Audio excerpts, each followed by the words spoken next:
Hustisya iton ginhahangyo't pamilya ni Kerwin Operario kataliwan han trahedya nga inabot hini hakamot hindi pa kinikilala nga sospek o mga sospek.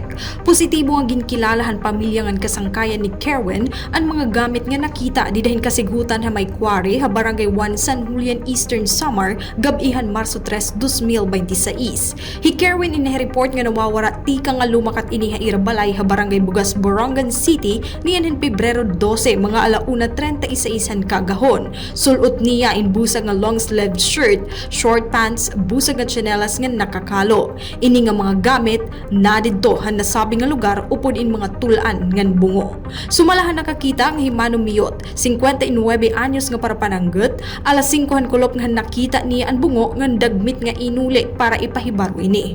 Alas 5 po. O, alas 5 nga kulop. Alin ko dito sanggutan, pauman ko pananggut, nakagi ko dida. Pagkakita ko ang bado, kag sipit, kudodan ako. Tapos, ginkulawan ko, adang bungo.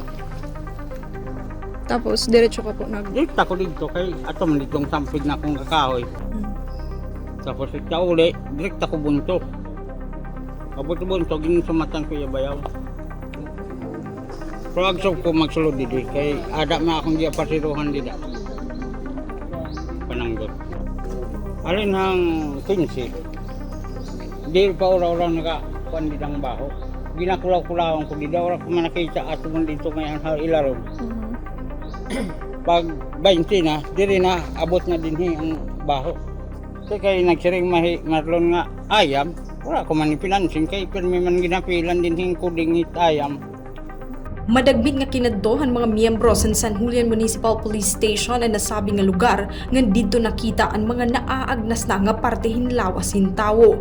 Subay ha pulis kagabi in maabot 20 nga mga tulan na nakita nga nadugangan pa ini kaninan aga pero may ada iba pa nga parte an wara pa kikitaa. Hapag kaya na diri pa nahibabaruan kung ano gud ang motibo han krimen sugid man kung hino ang nagbuhat hini. Giniimbestigaran pa daman hiton mga otoridad kung kan Kerwin god ang mga nakita nga tulan.